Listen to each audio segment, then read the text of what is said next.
Saya budidaya singkong ini dalam luasan 3 hektar, itu asumsi saya bisa menghasilkan per hektarnya 20 ton. Kalau 20 ton ini dikali 3 hektar berarti kan sekitar 60 ton. Anggaplah kita per kilonya 2000. Berarti 1 hektarnya itu sekitar 40 juta. Kalau misalkan 3 hektar, ya kurang lebih 122 juta.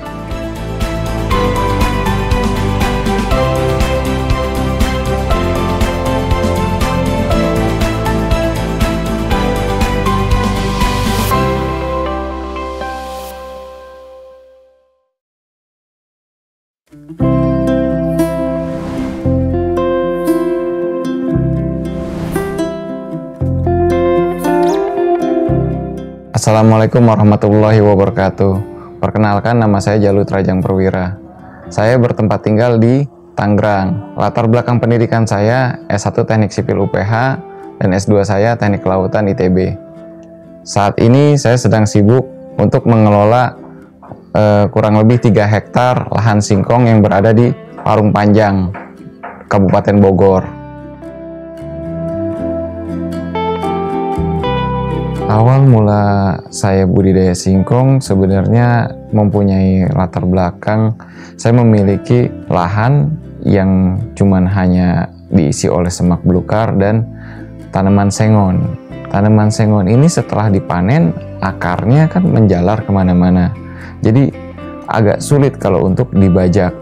Nah, paling mudah adalah untuk budidaya singkong. Singkong kenapa saya pilih? Yaitu tadi karena mengolahnya mudah, pengadaan bibitnya juga modalnya juga murah, dan hasilnya kebanyakan pasti ada hasil gitu. Jadi pemilihan singkong ini yang saya kiranya cocok untuk pemula seperti saya ini. Karena saya pemula sebagai seorang petani, jadi saya sebenarnya mencari narasumber untuk saya tempat belajar agar tidak salah dalam proses produksi atau budidaya singkong. Dan saya pilih tempat saya belajar itu di Kelas Trubus. Kelas Trubus ini memberikan informasi dari mulai budidaya singkong sampai dengan pasca panen. Jadi ada yang namanya pembuatan tepung mokaf, di situ diajarkan. Gitu. Jadi ya menurut saya Kelas Trubus adalah pilihan tepat untuk saya belajar sebagai seorang petani yang pemula.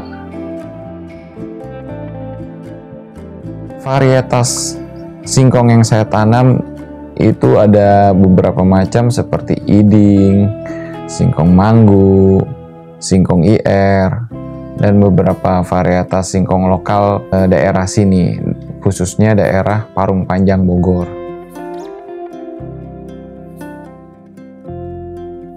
Sebelum singkong, lahan ini cuman kayak semak belukar sama sengon lah, kayu-kayu sengon yang saya anggap kurang produktif secara ekonomis ya.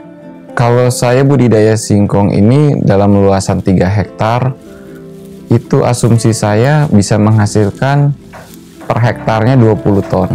Kalau 20 ton ini dikali 3 hektar berarti kan sekitar 60 ton.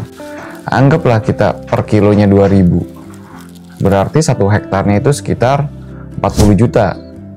Kalau misalkan 3 hektar, ya kurang lebih 122 juta. Untuk budidaya singkong sebenarnya bukan balik modal ya, karena itu juga saya hitungnya adalah sewa. Kita anggap sewa tanah adalah Rp1.000 per meter, dan itu udah bisa balik dengan harga segitu. Uang sewa tanah tercover dan biaya operasional juga tercover, keuntungan juga ada di situ. Kalau saya untuk hasil panen singkong ini, saya ada 2 penjualan. Pertama, penjualan tengkulak atau pengepul langsung ke tempat saya. Itu biasanya saya jual Rp2.000 per kilonya. Sedangkan penjualan kedua, saya bisa lakukan penjualan langsung ke lapak di Tangerang. Itu bisa laku Rp4.000 per kilonya. Selain penjualan singkongnya, tanaman singkong itu ada nilai tambahnya juga yang bisa dimanfaatkan oleh petani ataupun peternak.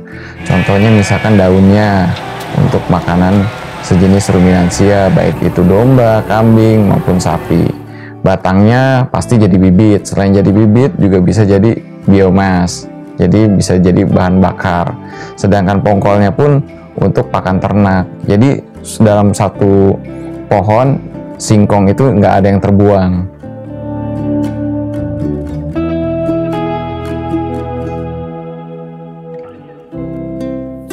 Kendala-kendala yang saya hadapi untuk pemasaran singkong ini sebenarnya cuman kendala minor ya, dalam arti petani itu harus bisa memasarkan secara digital maupun secara langsung ke end user. Karena kalau hanya mengandalkan dari pengepul, harga yang ditawarkan hanya menekan biaya produksi saja. Artinya keuntungan petani akan banyak terbuang ke pengepul saja. Jadi petani itu sekarang harus bisa menjual melalui media sosial, secara digital maupun secara langsung ke end user. Kendala dalam budidaya singkong sebenarnya nggak banyak, kecuali pada saat ini, pada saat masa-masa kering panjang El Nino ini, jadi mungkin menyebabkan produksi singkong tidak sesuai yang diharapkan atau lebih cenderung kurang banyak gitu jadinya. Tapi mungkin kedepannya hal ini bisa kita atasi dengan cara drip irrigation.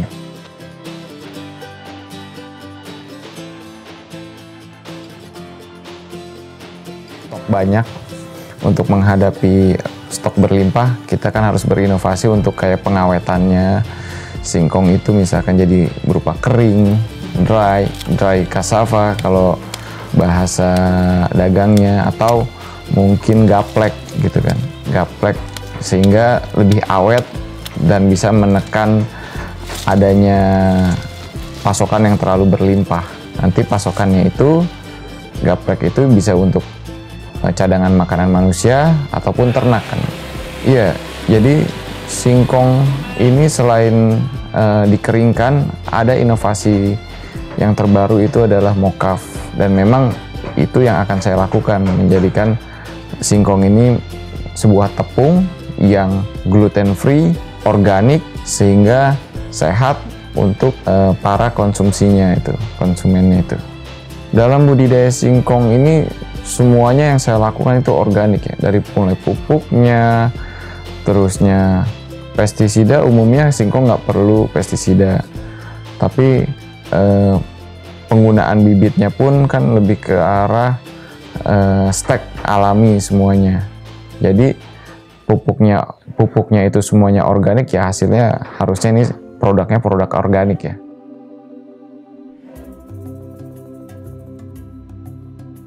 Tips dari saya untuk budidaya singkong, pertama, satu, cari bibit yang sesuai dengan daerahnya tersebut, karena itu sangat berpengaruh terhadap produksinya si tanaman singkong itu. Setelah tahu bibitnya yang dipakai cocok, baru metode yang dilakukan adalah lebih ke arah organik gitu ya. Ke arah organik karena ini tanaman yang boleh dibilang sumber makanan masa depan. Ketiga, cari tanaman yang bisa ditumpang sari agar penghasilannya singkong itu lebih tinggi. Penghasilan kebunnya itu seperti misalkan kacang tanah, itu jadi sambil membersihkan, sambil panen kacang tanahnya, lahannya jadi bersih. Itu sih tips dari saya. Tetap semangat untuk para petani-petani Indonesia. Ciptakan ketahanan pangan untuk bangsa dan negeri kita sendiri.